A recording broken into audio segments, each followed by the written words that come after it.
What is up, everybody, and welcome to the first ever Dudes Who Bet Sports. So you want to bet sports, but you need some advice on how to cash in big at a heck of a price. Well, if you want enough money to line your shorts, then you're in the right place. This is Dudes Who Bet Sports. Dudes Who Bet Sports, it's your favorite show. Dudes Who Bet Sports, where degenerates go. Dudes Who Bet Sports, time to change your approach with Aaron Halterman and his father, the coach. Let's ride. Well, the Associated Press is full of shit. What is up, everybody? Welcome back to the Dudes Who Bet Sports show. Papa Dude, how we doing today? Better. Still got allergies. Something awful, but a little bit better. Not sneezing quite as much. But anyway, we're bad. Yeah, I know. Allergy season has been weird here in this part of the country. I'm the same way. I've had them later than ever. Well, I'm just opposite. I usually have them in the fall. Okay. When it's dry and dusty, which is what we're encountering right now. We're on kind of a 10-day streak of no rain after we got tons of rain. For a while, we knew this was going to happen, and I went out and mowed the yard, and usually it's August before it hits me because it gets so dusty. Yeah. And, man, I started breathing dust, and the next thing I know, but I'm getting better, a lot better today. Yeah, absolutely. It is very dry, very like I said, no rain in sight here in Missouri. But that's all right. And we're not talking about Missouri on this show today anyway. We're talking about Belmont Park. We've got the pick four Belmont Park, the last four races on the card. We're going to for Thursday. We're going to talk about those. They've also drawn the Ohio Derby, so we're going to talk about the Ohio Derby a little bit on this show as well. They drew that earlier today, so we've kind of got a jam-packed show. I'm going to go ahead and just pull up the Belmont card now. I'm going to go to race 6, and let's just kick it off and start talking about these last four races on Thursday. So we'll start with race 6 on the card. We're on the dirt, $20,000 claimers, going 6 furlongs for this one for 3-year-olds and upward. We got a field of 7. Who do we like in this race to kick us off, Papa Dude? Well, first of all, let's notice we have no odds. Right. So that is a severe handicap for me. But sometimes I do better when there aren't any odds. Mm-hmm. And so we don't have very much to go by. We just have to use our handicapping skills, which yours is better than mine. I'm going to throw my first one out there, and then you tell me your first one, and let's do it like that, okay? All right. I like the 7. Brilliant Brooks has won 2 out of 3 races this year, and now those are wrapped around finishing up 4th in a minor stakes. I don't think this field is too loaded. A $20,000 claimer, I feel like that should be able to be done by him. That's who I like on top. Yeah, it's interesting. I have the 7 on top as well, so we're agreeing. We're 1 for 1 here as far as agreeing with top picks. Brilliant Brooks, the 7, like you said, coming out of that starter allowance race and now dropping here to the $20,000 claiming level. Won last time out at 6-5. Probably going to be a pretty short price once again. I also have went. I'll just go my second choice since we have the same one there. The number 3, Rejected Again, is one I'm interested in. Running first off the claim for Rudy Rodriguez. I like that angle. I also love when Luis Saez rides for Rudy Rodriguez. He's done it 52 times in the last year. 33% of the time, the horse has won. 42% of the time, the horse has finished in the money. Rudy's having another really good Belmont meet. Moving up slightly, claim this horse for 16, moves it up to 20. I think that's actually a good sign. I think that means for my purposes that Rudy believes this horse is going to run a pretty good race on Thursday. So I have the 3 as my second horse in. Who did you have? I've got him 3rd. But again, I don't know all the angles that you do. But I like the fact when they claim one, they jump it up a little bit. I always think that's a very good sign that they don't want to lose this horse. You know, I kind of look at it when they claim one for 16 and run it for 10. That's a little bit of a red flag to me that maybe they, unless it's somebody like Diodoro or Broberg or somebody that has a huge barn and they claimed it and they're wanting to get a win out of it and hope somebody else claims it. So they drop it down because they've got so many horses, they can do that because they have such a huge stable. They don't care if they lose one. But I've got him third, but I wavered on him a little bit by putting him second also. I have the number 5 as my second choice, Gemography, but I'm not crazy about this horse. Has been running a little bit higher level than a $20,000 claimer and doing okay. So I'm not crazy about him. So I could certainly be talked out of him. That's for sure. Yeah, Gemography is an interesting horse. Kind of was on the bubble for me as far as going to make the ticket, whether it be exacta or try or the pick 4 in this spot. It's weird, right? Coming back off 7 days rest for Linda Rice, claimed this horse 2 back, ran it back in an allowance, didn't do any running really whatsoever. 5th beaten 9, and now we are dropping, and that is a good sign for sure. But I'm on the fence a little bit about what that horse is going to do today. It's interesting to me. Just 7 days rest. Are we just kind of like, let's try to get rid of this horse? It almost feels that way, doesn't it? It does. And here's another thing. Looking at the 9th race, as you and I have already done, I don't know how you feel about it.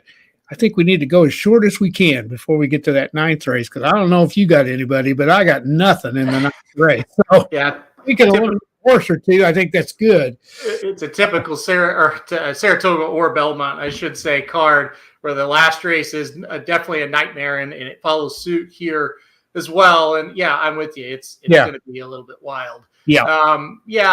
I agree. Another horse that I looked at pretty hard was the 2 Saratoga Pal. That was a horse that I had in third. Listen, the horse 3 back, won an allowance in December at Aqueduct. It's a New York bred allowance, but still an allowance. And then 2 races back was in a New York bred stakes, got 5th. And then on February 12th, ran in another allowance, this time for Open Company. Got beat 13 lengths. Still a big-time class drop here for this horse. Coming back off of a little bit of a layoff. That's the only question mark. This horse has numbers that are good enough to win here. Did you think about the 2 Saratoga Pal at all? I do, and I actually like it a little bit better than the 5. I like some things about him. I like the fact that he ran at Pimlico in the Jim McKay sprint. So I like this horse too. I think he will give us a little bit of a price. Mm-hmm. I don't think he's going to be favored by much. Did you look at the 4 at all? The 4 is Easy Shot, and it's a horse I'm not too interested in, but tell us kind of why you are. Well, I'm not that interested, but he won a $32,000 claimer, finished second in another one. This is a $20,000. So, he has ran pretty good this year. But if we're looking to trim a little bit, I don't know that he can win this race. So I should have said at the start, what we're going to do on this show, we're going to talk through all the races. I'm writing down, hey, here's who we really like. Here's our bubble horses. And then when we're done handicapping all the 4 races, we'll go back and construct a ticket, a pick 4 ticket. So at this part of the show, hey, we're writing down our horses, we're brainstorming. And what we've done this in the past, if you haven't joined us for some of the past shows we've done, what we like to do is get together, brainstorm, go through all 4, write down who we like, and then we'll go back and formulate the ticket. So that's what we're doing here. So I've got the 5-7 wrote down, and then the 2-4 kind of as bubble horses. Any other horse you'd like to add in that bubble type of category? No, I believe we got what we need there. So we got 5, 7, 1, 2, 5, 7 are our top choices, right? Yep. Okay. And the 2-4 are kind of the bubble. Hey, here's horses we might use if we go deep. Let's see how the sequence shakes out. Sound good? And again, folks, Aaron and I have been to the track a million times, and that's exactly what we do. We do this. Yeah. And I'm cheap. Aaron's not. So we get in big arguments on how many horses to put in there. Yeah. I usually end up winning, and then we end up losing. So I need to learn my lesson a little bit. But that's exactly what we do. Yeah. And if you want to have a lot of fun, you can go to the track. As long as you're with somebody you get along with and everything. Can't imagine why you'd go to the track with somebody you don't get along with. Right. if you want to pool your money together and bet together, I think that's a fun thing to do. It is. Do. And then you split the winnings and or the losings, but Yeah. it's fun if you got a really good buddy and you guys kind of are on the same card. You know, maybe he likes to bet a long shot and you're more of a chalk guy, then you can throw the chalk in, he can throw the long shot in. You'll be surprised how many of them you can hit doing that. Yeah, so the two great things to do is what we're doing here for sure, pooling in to make a play, a pick 4 or a pick 5 or even a pick 6. And the other thing is a show parlay that you could do. For the purposes of this show, a show parlay, we can't really do that. Right. Kind of that's seat of your pants. What are the odds? What are we betting? Type of thing for each race. But this you could do. So that's I totally agree. And Greg says that's what this is how my friend Rose and I do it, and it is fun. And I like doing it this way. Not that in the Magic Mike way is fine. Like each have a ticket and they go through it. But this you kind of get kind of the analyzing how both people are trying to analyze a race. So I think it helps from that perspective. And on your point of the show parlay, I'll never forget, and I'm sure you don't either, the time there was about 8 of us, I think. Remember that Arkansas Derby day? Yep. We all chipped in $10. Yep. $10.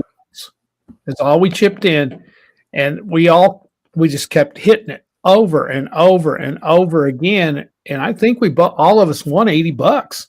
I think no, it was like $180. We had a bunch by the end of that thing. It was approaching 1,000, I think, by the time it was over. Exactly.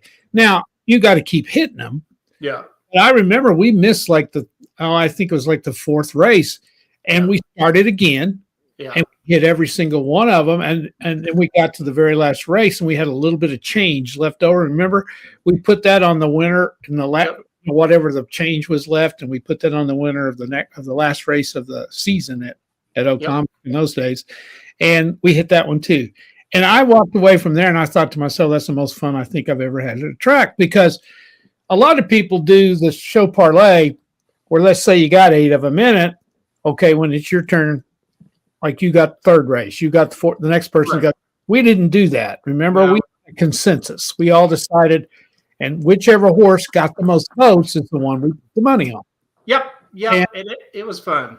It was really fun, and we had a bunch of guys. Some of them weren't as serious as we were, if I remember right. Mm-hmm. But it was a lot of fun. It's hard, You'd think you could get that third place horse, but it's hard. I mean, it's hard. It really is hard to keep that show parlay going. It is. It's definitely hard, and you want to try to get a price. I mean, with a show parlay, it doesn't have to be a big price, but you don't want 220 payouts. So, it definitely is a lot of fun. That was a good day for sure. You got to get it right, or you blow the whole thing. So correct, but it's fun. Paul E777 says Rudy wants a quick win and then hopes someone will claim him. Talking about the 3-horse there, rejected again. So, we'll see what happens there. Yeah. Charles B thinks it looks like a little bit of a spread race. We'll see. Maybe we spread it. Maybe we don't. We'll kind of see how that goes. And Paulie says he's going 3, 4, 5, 7. He also says 2, 4, 5, 7. Sounds pretty good as well. So, all right, let's move on, though. We can't talk about the 6 all day. We're going to go on now to the 7th race. On the card. We're still on the dirt here. An allowance race going 7 furlongs this time around.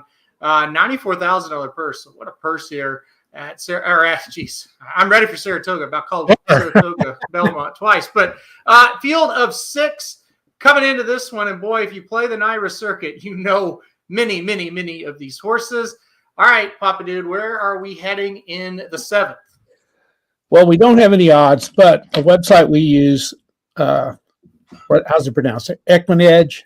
Yeah, they have a guess of the morning line. Exactly. And they've got an estimated early morning line on these races. That's all they have up right now. Mm-hmm. And I kind of had to have something because I don't play New York like you guys do. So I had to cheat a little bit.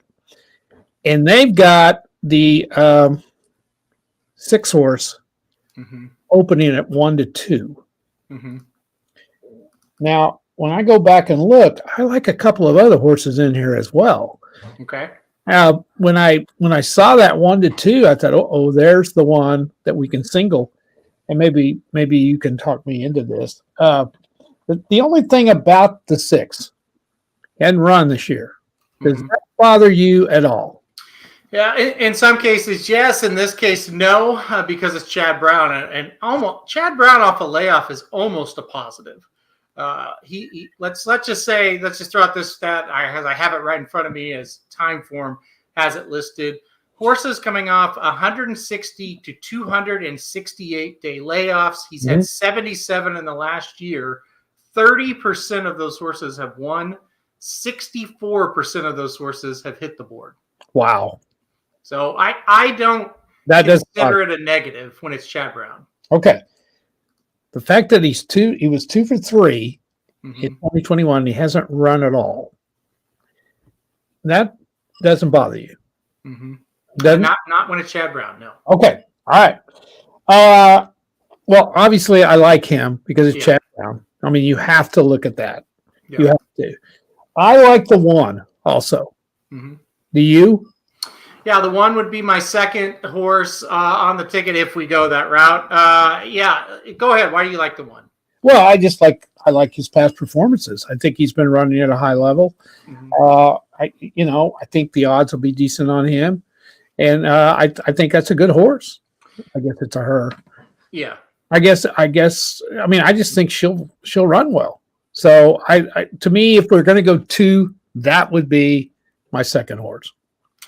Yeah, this is a very consistent runner, especially on the NYRA circuit. And that's kind of why I made the comment of, hey, if you play NYRA, you've seen these horses a lot. I remember I was at the track at Saratoga on July 31st when this horse won by 2 lengths at 5-2. And I was excited. Hit the board a couple times later, or a couple other races there at Saratoga.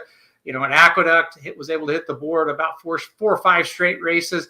Got to Belmont last time out at a mile and was a winner by 3 lengths. I think this horse makes a ton of sense in the second spot. With the 6 horse Goodnight Olive, it's trouble because great numbers off the layoff. Chad Brown, Irad Ortiz, obviously good numbers there.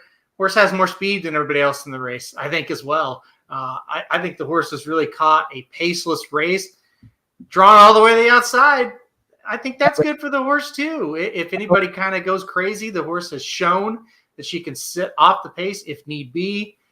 There's a lot of factors that are going to make the 6 tough. I like the 1's consistency, though, and I think that's one that I'll at least put in the strong category. Anybody else you like in this? The other one is the 2. And, I really feel like we need to go 1 or 2 in this race. I'd love to single this race, but I'm not sure Honey Money's going to let us.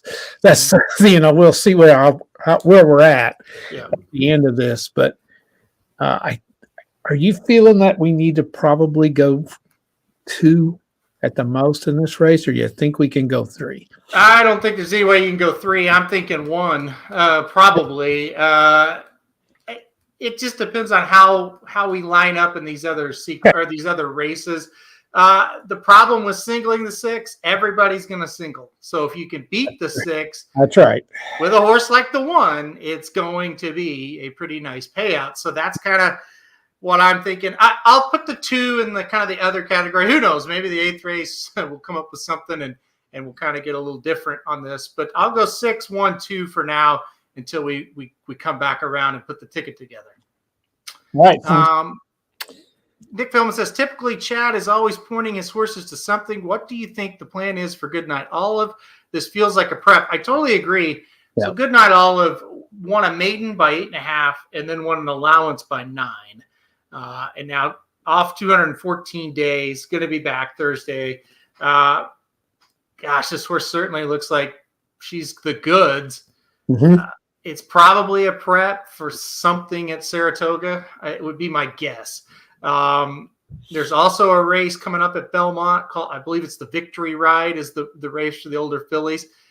That could be something. I think that's 4 weeks away, the Victory Ride. That could be something she points at. I definitely agree with Nick. It just kind of feels like this is a nice little prep to get this horse into a stakes race next. And like he said, he feels like she can still win this at about 80%. And I would agree. Yeah. Yeah, and then Mark says, in a 6-horse field with a strong odd favorite, it's really hard to spread. So basically, I agree, you're either going to go with the 6 or you're going to completely not use the 6 and take a shot. Yeah. I think that's where we're going to have to be, one way or the other. Yeah, and the thing is also, Mark, if you've looked at the 9th race, we're going to have to go. We're going to have to go pretty slim in one of these races. Well, maybe I can narrow down. I mean, you're really worried about this 9th race. So. I don't have a damn thing in it, so don't even ask me. Yeah, everybody seems to kind of be on Good Night Olive, fits the conditions, key the horse, and key a few exactas and tries. So, yeah, this horse is not Flightline. I'm not saying that, but it kind of feels like she's a standout in that kind of situation. And yeah, in that kind of thing, you either play, you got to play a hard, straight exacta and try to get a horse like the 2, who I think is probably going to be like, it's hard to guess, but probably like, I don't know, Honey Money and Betsy Blue, they'll probably be like 3 to 5 to 1 in that range, but you're just going to try to get a little bit of a price in there with Good Night Olive. Yeah. If you're playing exactas or tries. Yeah. The website I was using had Betsy Blue maybe 7 to 2 and Honey Money 5 to 1.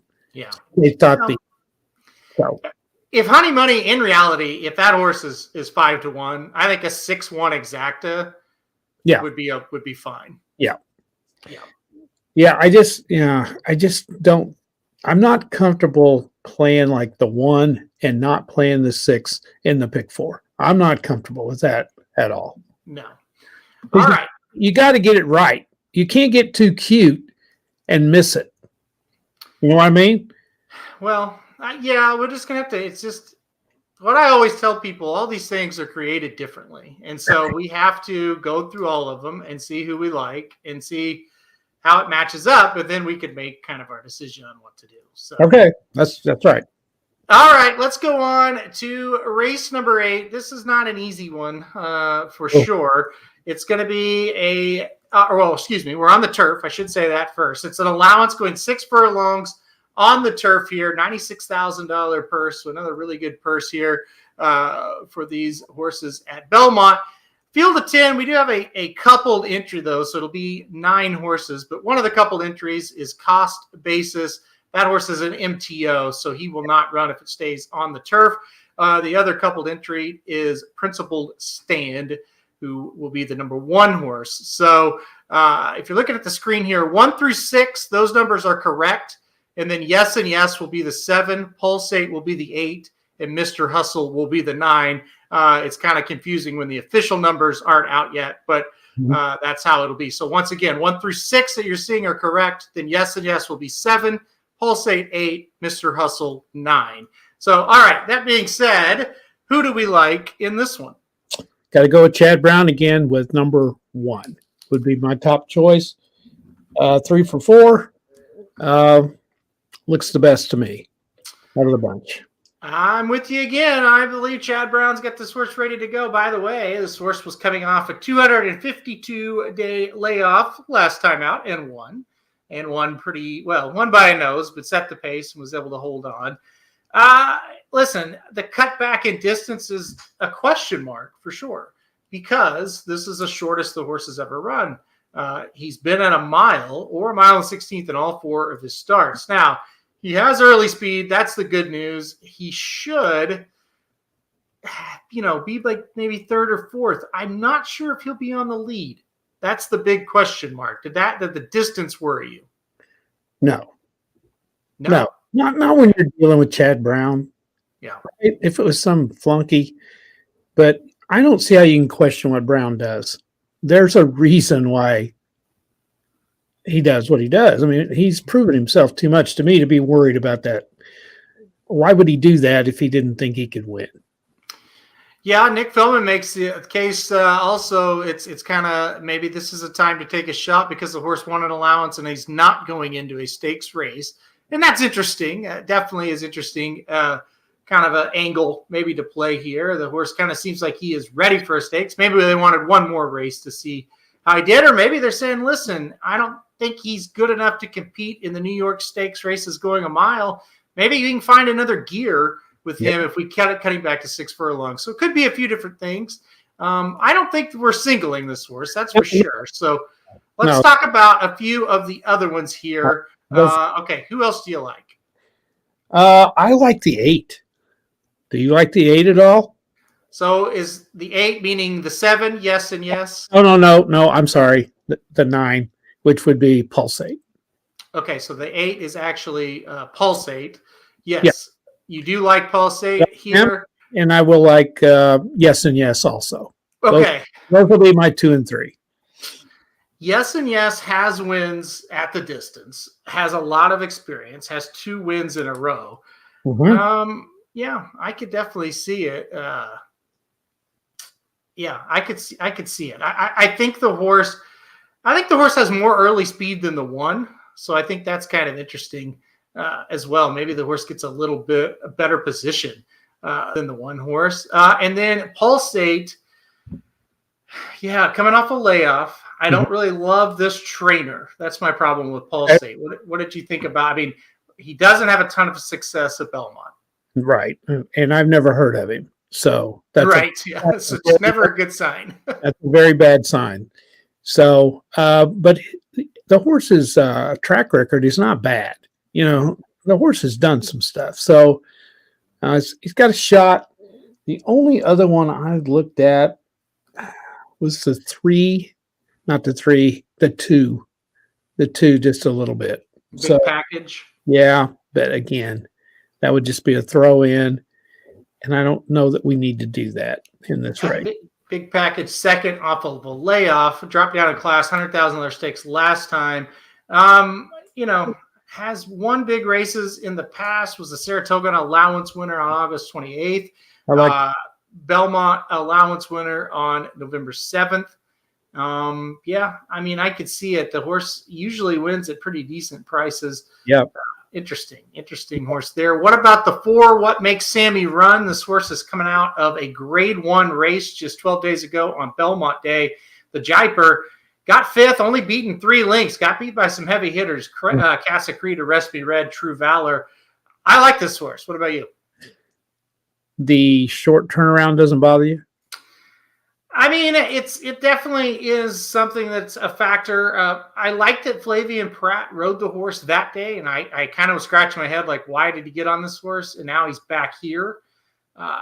Could be. I think the key to the 4, what kind of pace are we going to have in this race? That's the key. With Shecky Shabazz in the race, usually he's going up there pretty fast. I think Mata, the 5 horse, another one I kind of like second off a layoff. He should be kind of forwardly placed. Surely Chad Brown from the rail will be forwardly placed. So, did you like 10 at all, or actually be the 9? It would be the 9, with the coupled entry there. Mr. Hustle, that's a horse I looked at. A horse got beat by Karatori and Smokin' Jay last time out. 2 horses that are pretty decent. Pretty good. Yeah, Smokin' Jay had a troubled trip in the Jiper. But he's probably going to bounce back and run well. Karatori, just a really consistent horse. It's definitely a class drop for him. I don't love the post. Okay, he's running at big tracks, and all the races have been good, solid races. They haven't been any rinky-dink races. So Maker has run this horse in some pretty good races along the way, but again, he hasn't won. So I don't know. You're right. He is way outside. Yeah. I don't know. I'm on the fence with him. Okay. So I'm going to write down. We like the 1. Okay. And then are you going to put the numbers that are up there right now, or are we going to do the real numbers? I'll do 1, 7, 8, and then I'm going to put 2, 4, and 9 as kind of alternate / second round. Got it. Okay. So all right. So now we'll go to the 9th. I was about to ready to start putting ticket together. So now let's go to the 9th. All right. 9th race. This is the one he's scared of, folks. It's a good old maiden claimer, $25,000 New York bred on the dirt, going 6 furlong race, 3-year-olds and upward here. And like I mentioned, New York breds It's a field of 12. No. So this one is going to be wild and wacky. Well, who do you like here? Oh, I hate these races. This is like a $25,000 Arkansas maiden claimer. Yeah. With 12 horses in it. And you know what I always say? Any of them can win. Unfortunately, any of them can lose. Yes. And you can say that about any race, but you sure as hell can say about this one. And when you look at the past history, they're all alike. Well, you got some first-time starters in there, and that may be the way to go. Yeah. I don't know because the rest of these haven't done much. I think there was one on there. I think it was maybe number 8. It was either 8 or I think it was 8. Is 0 for 13. Mm-hmm. And then you can't do the 9 Martini Margarita. Don't know what he is. So, can't bet that stupid thing. It's got the dumb name. It doesn't know whether it's a Martini or a Margarita. I wrote down 7 of them, but I can't really distinguish any of them. Okay. I never heard of the trainer on number 6. Yeah, Claris, he's not too bad at other tracks. Belmont, he struggles with a little bit. What you like the 6? Is that one you like? I don't like the 6. He'd finished second in these last 2 races, but sometimes that's a bad sign too. I got to admit, I didn't go back and watch any video of this race. I'm not that big a geek. So he has finished second. I kind of like the 7 a little bit, but not enough for me to write anything down about him, to be honest. Throw out yours and I'll tell you if I wrote it down. Well, I did not have the 6 or 7 on mine, so that's fine. That's a good start. I have the 2 wrote down first. One? The 2. Okay. First-time starter by Lauban, not a bad sire in New York. The horse has 2 bullet workouts coming into this. I don't like that they're starting the horse out of the $25,000 maiden claimer. That's definitely a sign that they don't like the horse. Exactly. But Trevor McCarthy jumps aboard. I think that's a good sign. And Maury is not awful. He's actually, in the last year, he's hitting at 50% at Belmont. Only 8 starters, but McCarthy's riding pretty well. I do like the 2 quite a bit here. You could talk me into a first-time starter in this race. But I'm like you, it's usually a bad sign when they start him out at $25,000 maiden. Mm-hmm. So they aren't high on it. I think they might just be, hey, we got a New York bed. We're going to bring him up here and give him a shot. They only paid $55,000 for the horse. So, I don't think they're real worried about it. Just a 3-year-old, that's another thing. It's like, gosh, a 3-year-old and we're starting him out at a claimer. But I think if he's got any kind of run, obviously he can win this race. So I like this 2 horse. Okay, you like second. Then it gets interesting. I think the 4, it just kind of feels like this is a horse that second time in a row going on the dirt, cutting back to 6 furlongs. I think the horse is going to be forwardly placed, drawn inside of all the other speed. Maybe Manny Franco gets this horse to the rail, gets this horse out to the lead, and they just can't catch him. I wrote down the 4. I've got him as one of my 7. Got him placed probably 3rd, but love the name. That's a great name. Yeah. For all you name betters. That's a good one. So, yeah, I like that 4 also. He's got a short fuse is the name. Yeah, I like that. The 12 horse is interesting to me. Yep. Okay. This one, I may actually end up putting this horse on top. Gets a big-time rider upgrade to Jose Ortiz. Gets to the dirt and drops down in class. This horse was 5-1 on November 19th of last year to win a maiden special for New York Breds at Aqueduct. Did very little running. Did not run well. Came back in a turf maiden just last month on May 21st. Did no running again. Second off the layoff, Ortiz jumps aboard. I thought that one was interesting. What did you think of the 12? Yeah, exactly. Why would he be riding it? Of course, then you look at the other Ortiz on the 11.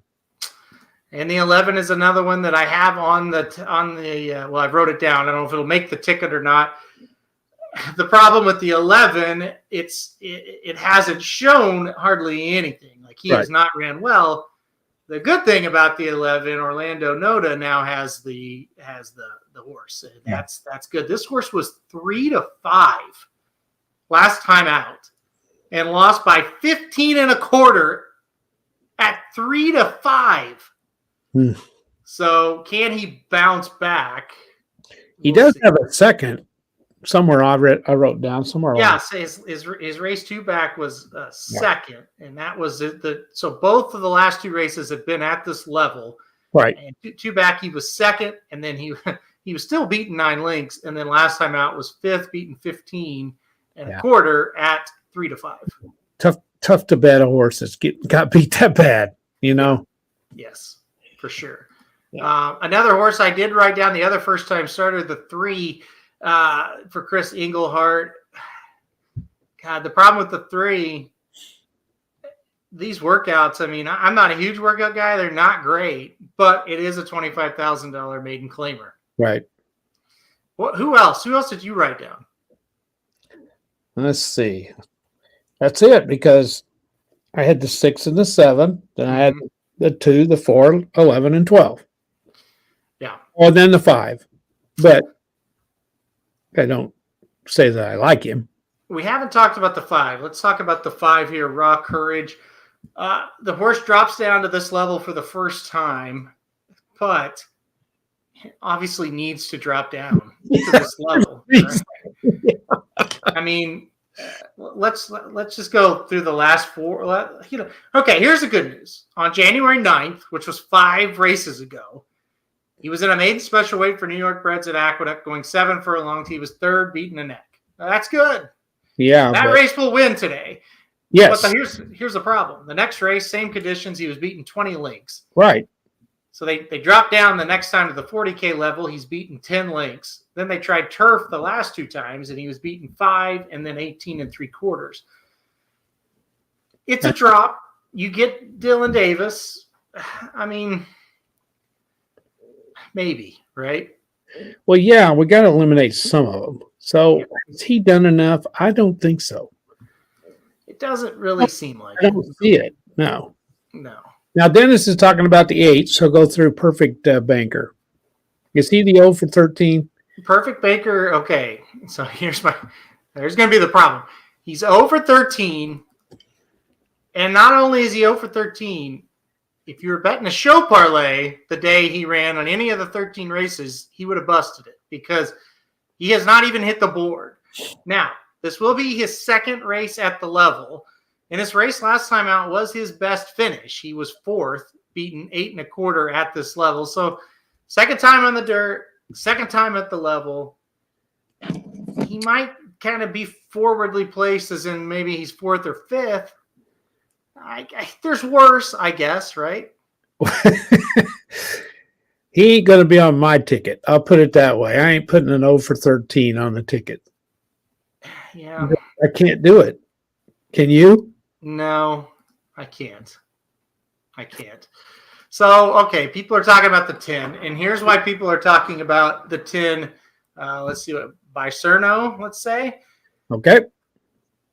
This horse, we have no idea just how awful he might be. He has just 1 start. So I think what people gravitate to naturally in these races are, well, he's only been horrible once instead of multiple times. So a lot of people. He was really horrible, wasn't he? He was bad. So a lot of people, like I said, there was a Polly says 1, 2, 10 try. Okay, here's the deal. He was 50-1 last time out. So nobody thought he was any good, obviously. But he was in a much tougher race. A New York bred maiden special weight going 6 furlongs on the turf. He was 50-1, and he ran like a 50-1 shot should. Got beat 24 lengths, finished 10th. We're on the dirt, excuse me. We are dropping way down. maybe he improves. He's going to have to prove a hell of a lot. That's the thing. He's not going to win. I just, everything I go by, I can't justify putting him to win when he was 50-1. He lost by 24 links. He's not, okay, if he wins, fine. I'll eat my words, but I'm not going to be pissed off if that horse beats me. That's one of those things where if he wins, I'm not going to be mad because I wouldn't have picked him in a million years. He certainly, you almost have to view him as a first-time starter. Yeah, he didn't run his first time, that's for sure. Because as we're talking, I'm watching this race back. Yeah, he was a first-time walker, right? He really didn't do anything. This could have just served as a workout. Like he really didn't do anything the whole race. If you like him, he's kind of a first-time starter. That's how I would kind of describe him. He's a first-time starter with a horrible race.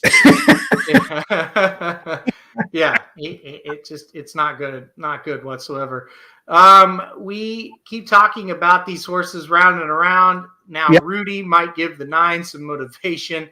Rudy Rodriguez, Luis Saez. So that's that connection I talked about in the 6th. The horse ran at this level on debut, did nothing, got beat 16 links. They did geld him. They moved him up in class from that, but they also moved him to the turf. He was beaten 30.5. He's a lot. Then he was a vet scratch on May 22nd. He's a lot like the 10. This is almost like his first start in a lot of ways, even though it's his third, right? I mean, you're just like, well, a lot of changes. I would say I think he's worse than a 10. He seems it. I mean, he does. It's not like any of them can win this race, so it's not like he's impossible. But any combination you guys want to play, we can't argue it. Yeah, that's the way I feel about this race. I mean, the problem is like with Rudy. Okay, it's a Rudy Rodriguez first timer on January 29th and a $25,000 maiden claimer at Aqueduct, and the horse was 16-1, which kind of tells you nobody thought much of this horse on debut. So no, I mean, you got to eliminate somebody. It's an all-time bad group. It really is. It's one of the worst. It reminded me of Prairie Meadows. Yeah. No, Will Rogers, a 10-horse field at Will Rogers. Yeah. $7,500 maiden. I mean, it's when you start looking for something good, there isn't anything. So that's why your number 2 might be the one. Honestly, I think you have to play both the first-time starters.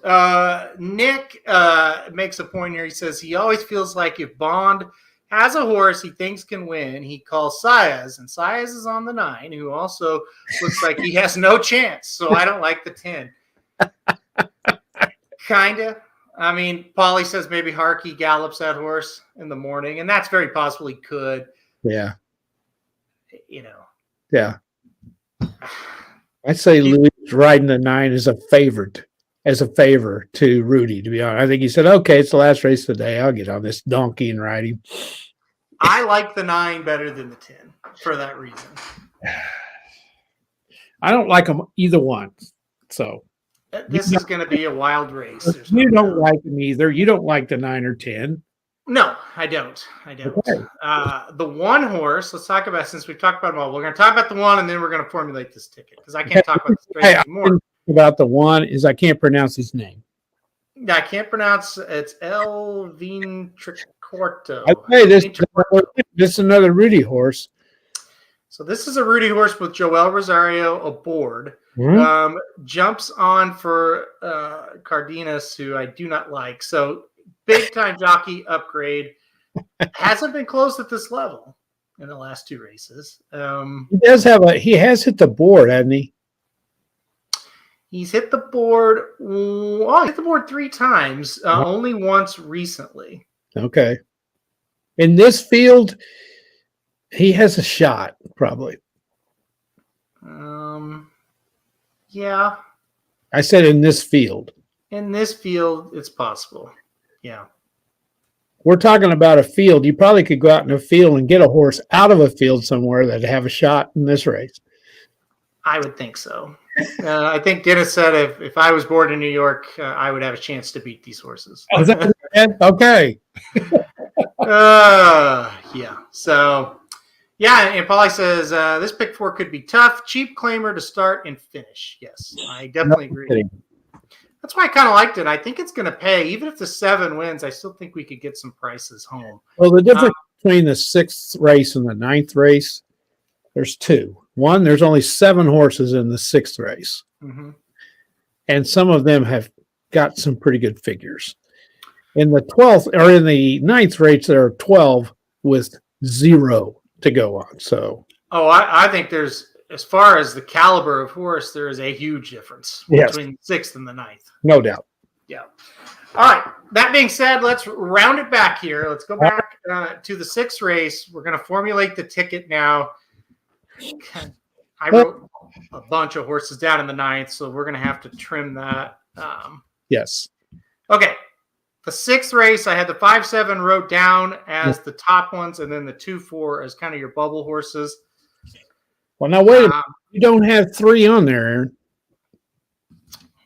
Did I write that? Yeah, I'm sorry. I wrote down 2-3, not 2-4. I'm sorry. 2-3.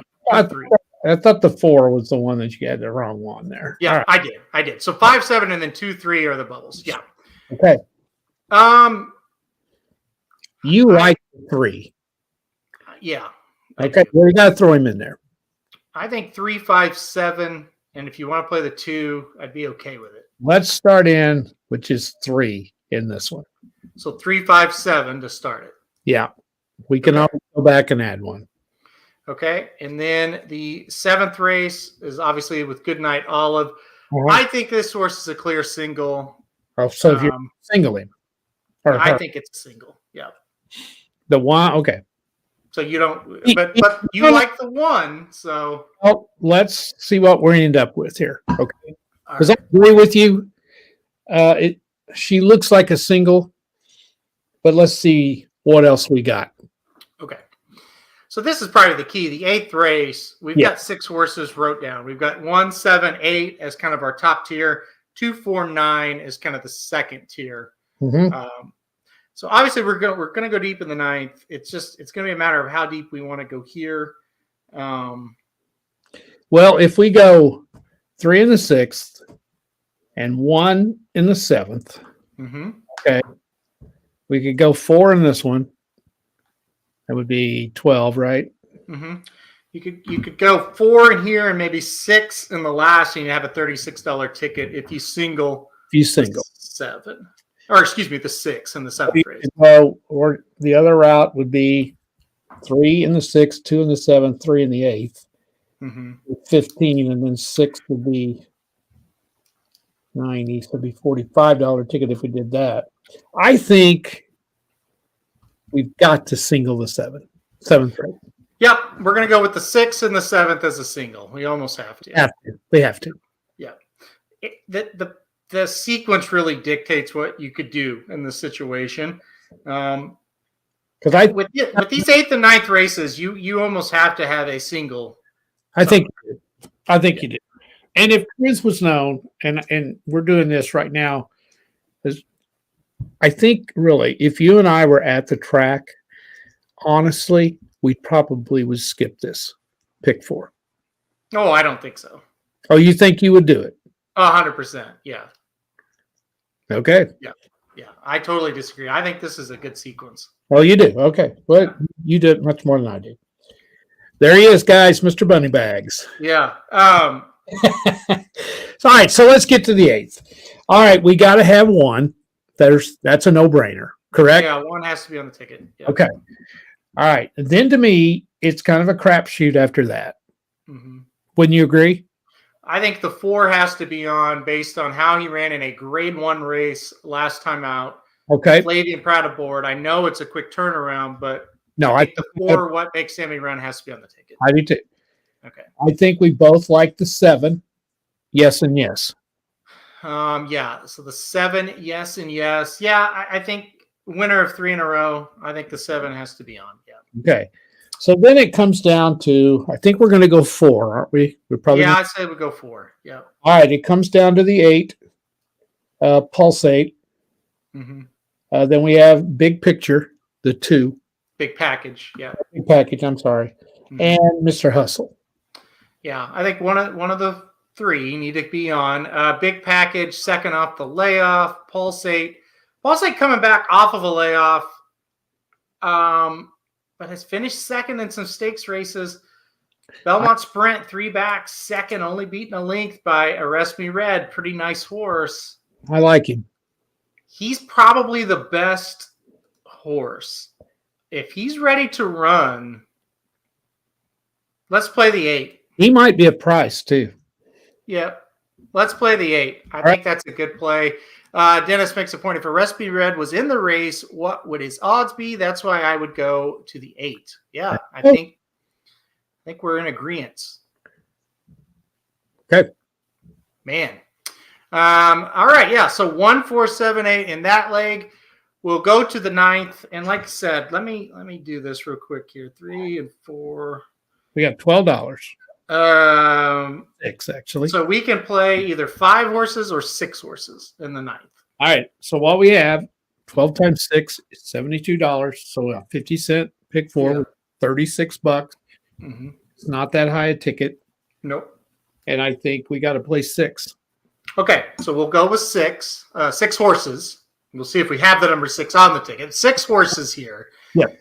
Um, You like the 2, so we got to go with him. Shadowbox. yes. We both like the 4. He's got a short fuse, right? Yep. I think you got to have the 4 on the ticket. Yeah. Okay. After that, it's a crapshoot. And I think you really like the 12, Devil or Angel. Yes. I don't. Well, now let's be clear. I don't really like any of these. No, but you talked him up a little bit. Yeah. Yeah. You're trying to get him to run. Right. And a lot of these need a pep talk. Yeah, giving a horse a pep talk. Come on. I think 2, 3, 4, 11, 12 need to be on it. Okay.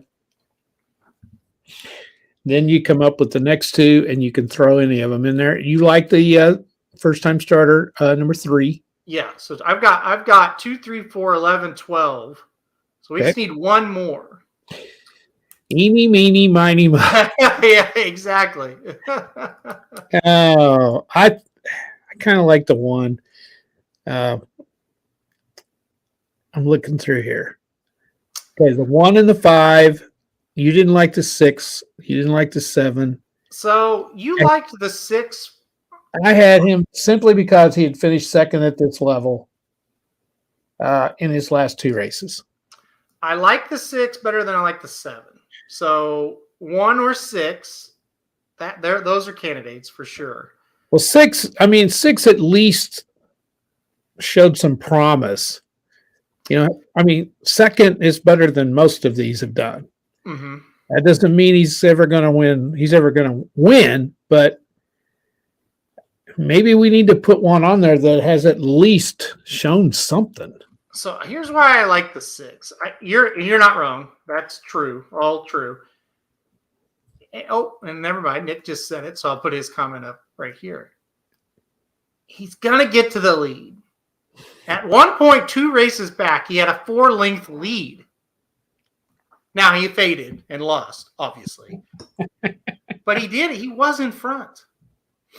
Last time out, he was in front. Again, faded, got smoked.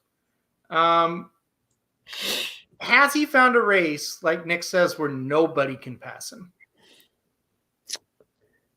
Well, and Dennis has a good point. The 6 does act like he wants to win.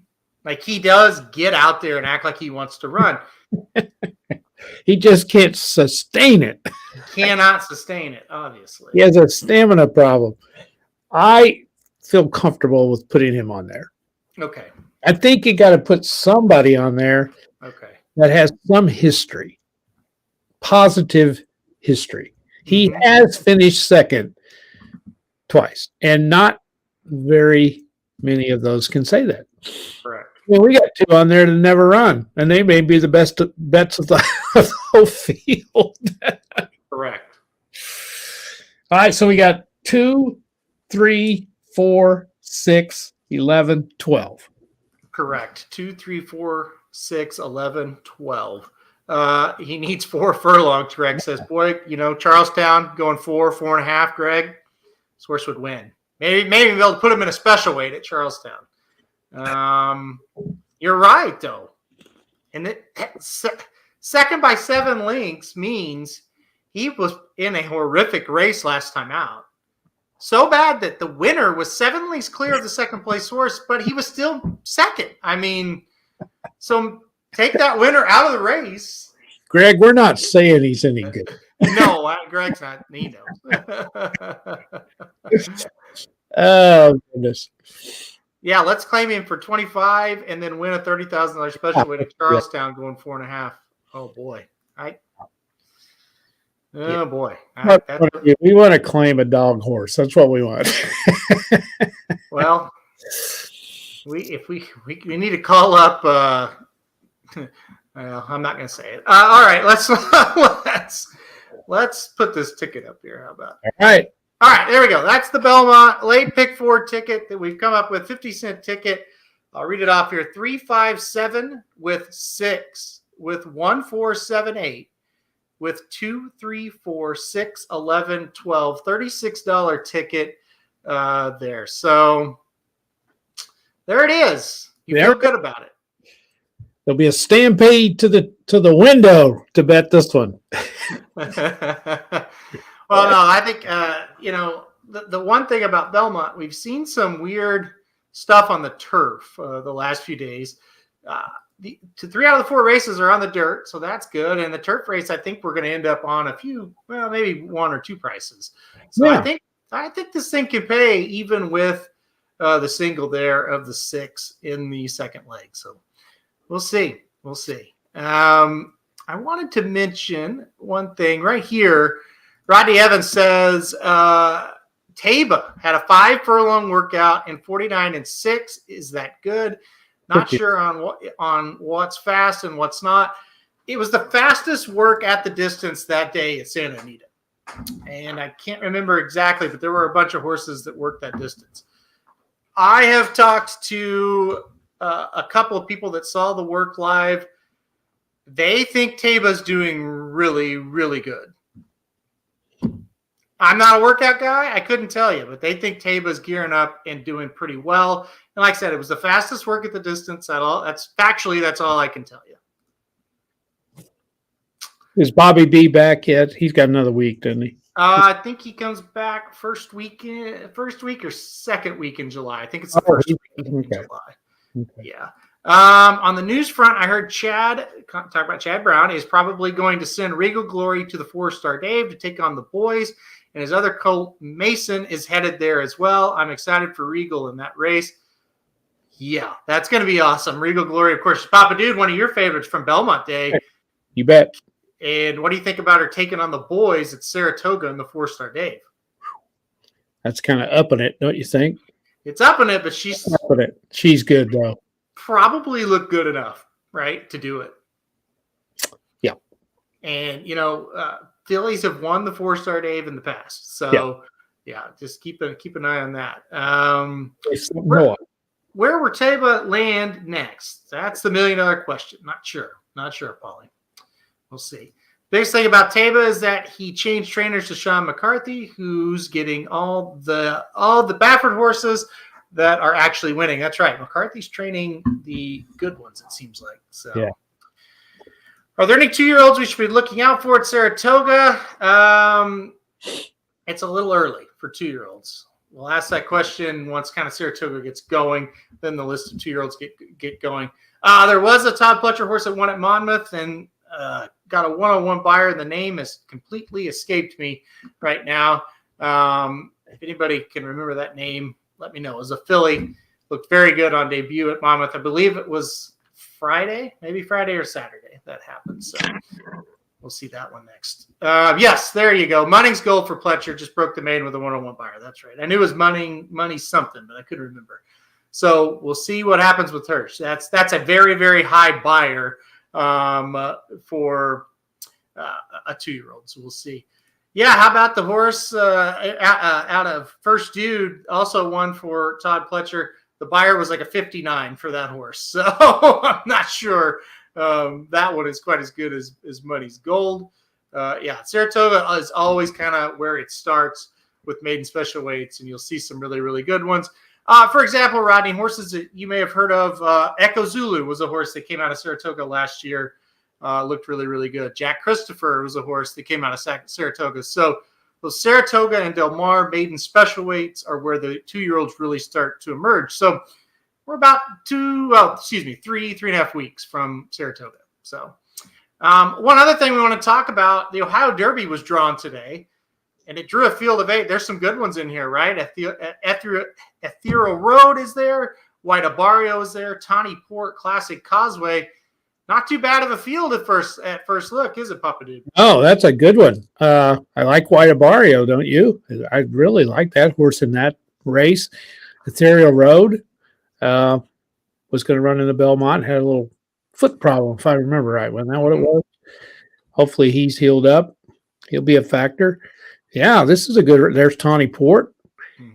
I think these horses are placed where they need to be. I think that's a good move. I think it's a very good running of the race for sure. Yeah, and Nick says doesn't seem like White Abarrio should roll. Probably. I mean, he's faced and beat better horses down in Florida than you see here. But I will say this: it's a bigger challenge than I thought it would be when they said he was pointing towards the race. I thought it'd be pretty easy for White Abarrio. It's still, I think he's better than these horses, but Tawny Port didn't run horrible in the Lexington. Classic Causeway, if he can get an easy lead, maybe he can be kind of tough to pass here. I'm probably going to go White Abarrio, but it's not a bad field. No, I don't think he'll be 7-2 when it's all over with. No, if you can lock in 7-2, that'd be a pretty good price for sure. Yeah. All right. What else? Well, we got a big hockey game. Let's talk about sports real quick before we get out of here. Game 3 tonight. Can Tampa do anything to kind of turn this thing around, or is it over? Anybody that watched Saturday night may have seen the best performance by a hockey team in the history of the Stanley Cup playoffs. Mm-hmm. I've never seen anybody as dominant as Colorado was against a really good hockey team. I mean, they just beat the snot out of them, and there wasn't anything Tampa could do. And but here's the thing. It only counts as one win. It doesn't count as 3. It only counts as 1. And professional athletes, they have a very short memory. And I guarantee you by the time Tampa got on the plane, they head for home, they were already forgetting about it. They're professionals. They handle this. So I would love to have the guts to pick them tonight. I didn't. I picked Colorado because I saw the game Saturday night. And you can't go against what you see. And Tampa had a golden opportunity to steal game 1 and almost got it done. They caught Colorado after a long layoff. And I wouldn't bet much against Tampa because they are Tampa. And Colorado's damn hard to beat at home. And I have to go with Colorado tonight, but I do think Tampa will give them a game. Do you? I think they'll play better for sure. I just think Colorado they're just ass kickers. I mean, that's the only way you can describe them.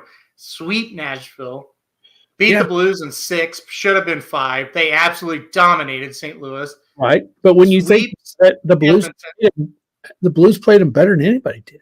I think the Blues were the second best team in the league, and they ran into the Avalanche in the second round. This Avalanche team reminds me of the old Red Wings in like the mid to early 90s. They just come at you. The problem, like the thing with the Blues series, is like we can't get any shots. Yeah. But it's not that Colorado's like this great defensive team. It's that they have the puck the whole game. And they are so fast, and they're just relentless. They just roll over line after line. You can't tell one from the other than McKinnon.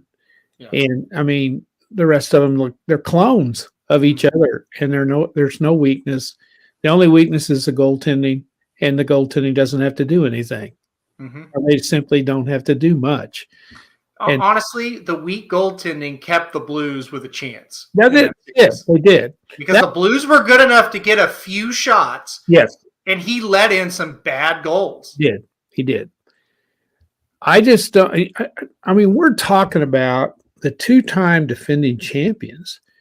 They demolished them. Mm-hmm. This is a team that's seen everything. Tampa Bay, I really admire them for their guts. I don't think they're as good as they have been. I think they're kind of their time is starting to run out, I think, a little bit.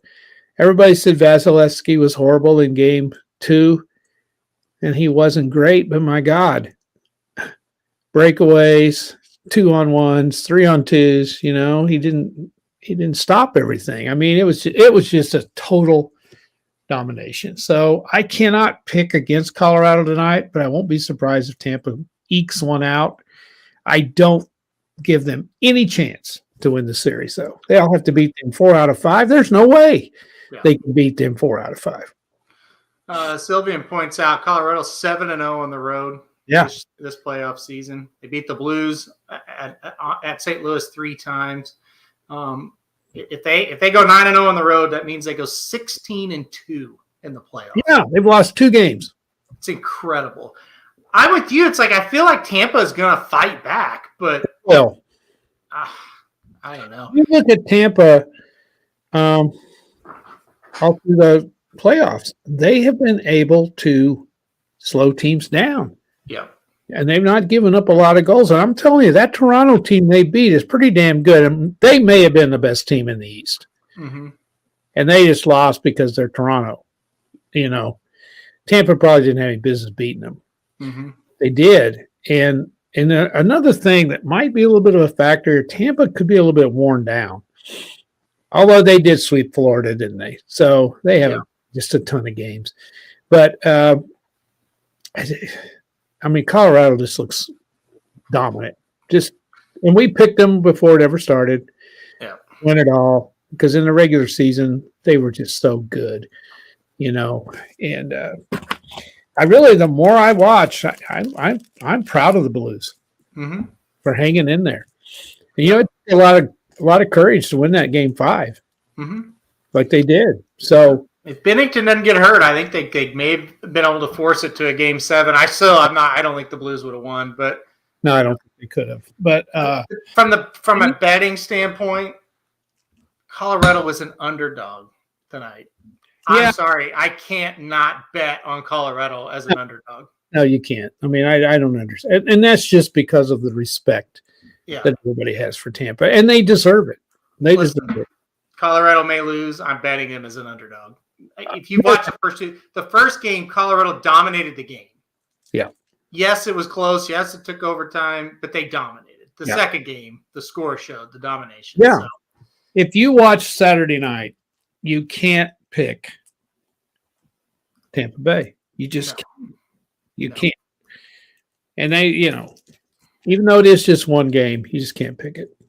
No. So, all right, final thing, college baseball. We're talking about it because OU is 1 win away from the national championship out of nowhere. This is amazing.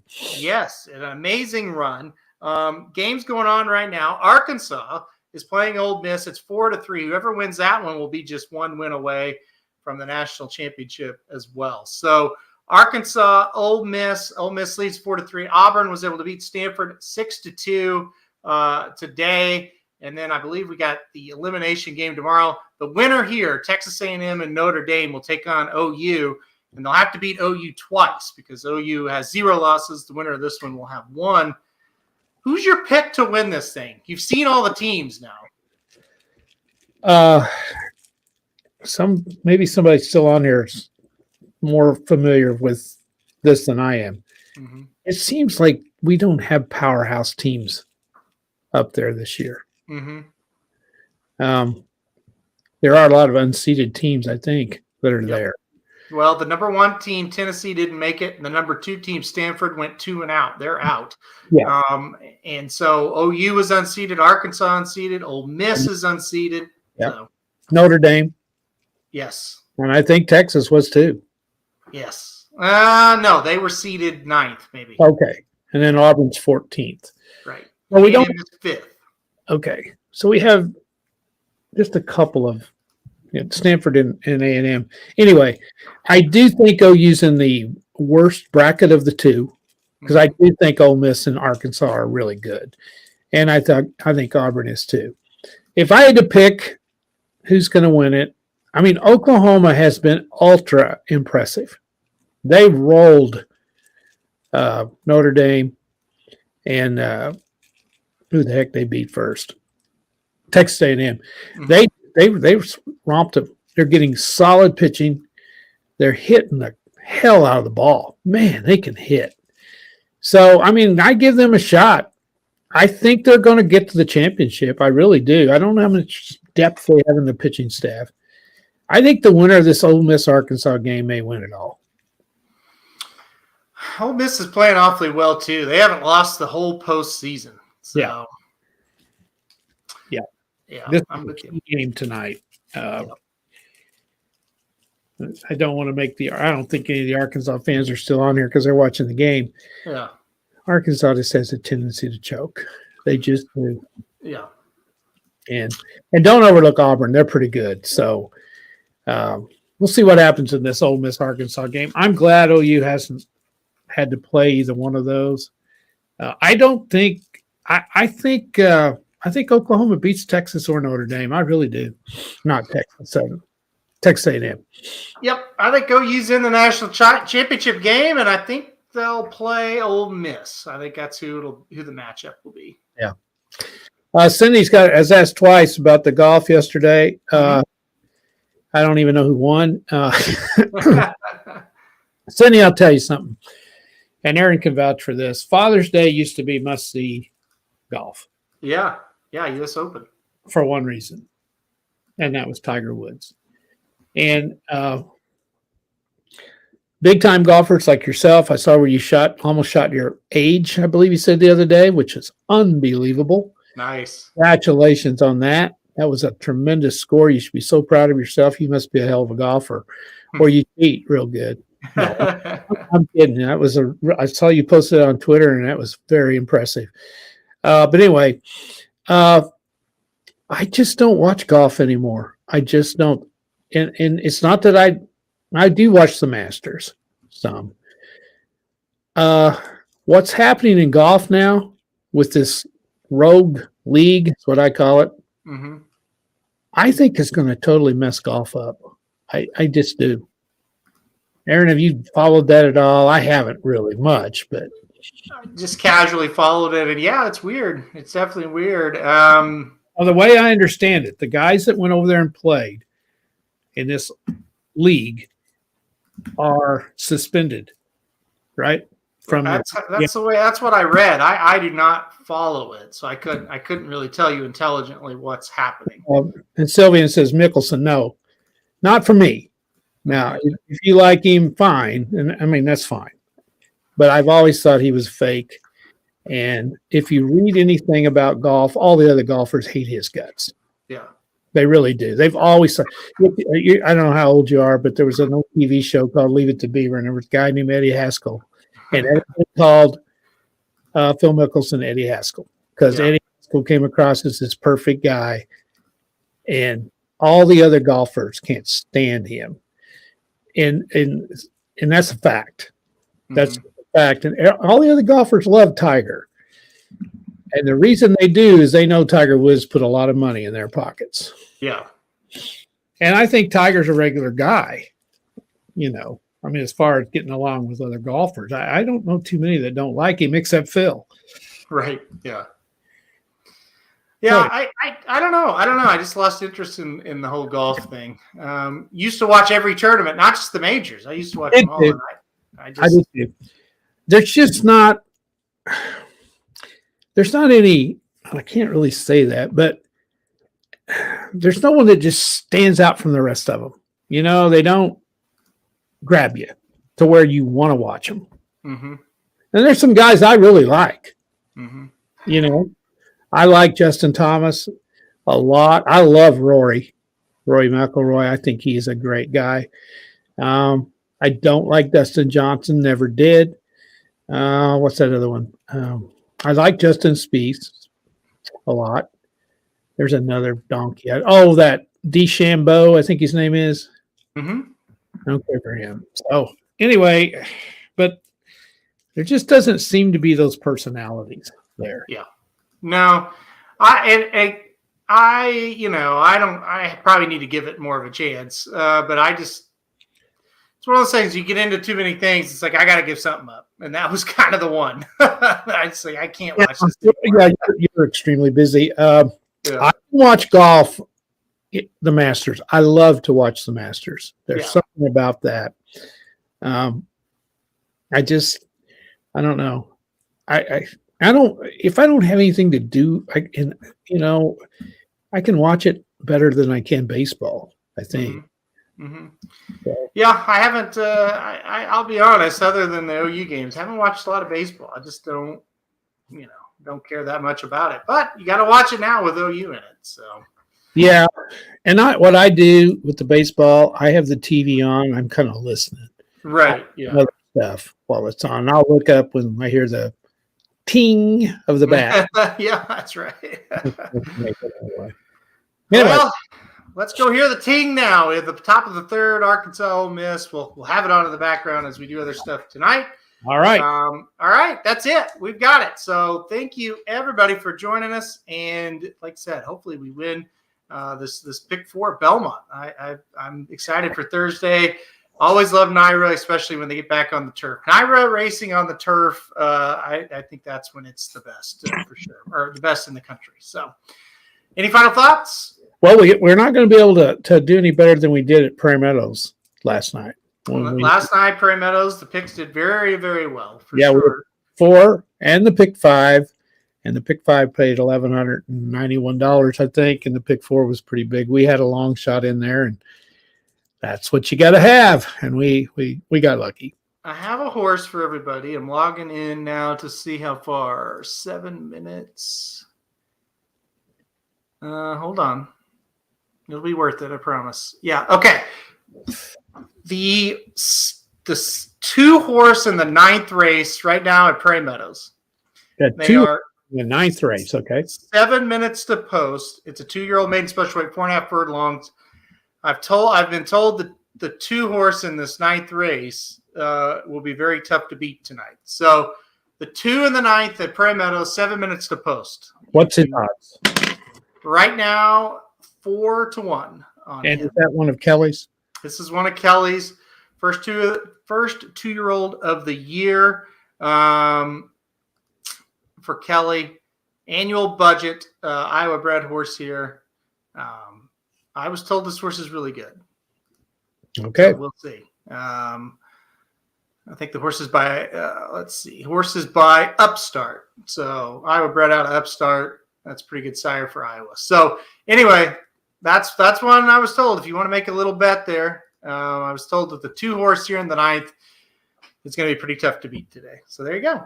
All right. Bonus for everybody. So, all right, that's it, guys. We will be back next week. We'll think of something else to do next week. And it's the off. What's that? It's the off season. It is the off season for sports. So yeah, we're digging for content here. So. All right, guys, we're going to get off here now. Thanks, everybody, for joining us. Thank you. And good luck if you're playing that pick 4 on Thursday. Hopefully we hit it. This has been a presentation of RacingDudes.com, your destination for all things horse racing and sports betting. Whether you want free winners, expert insider picks, up-to-the-minute trackside weather reports, or podcasts and videos for bettors of all skill levels. Never make another wager without visiting the Racing Dudes. First,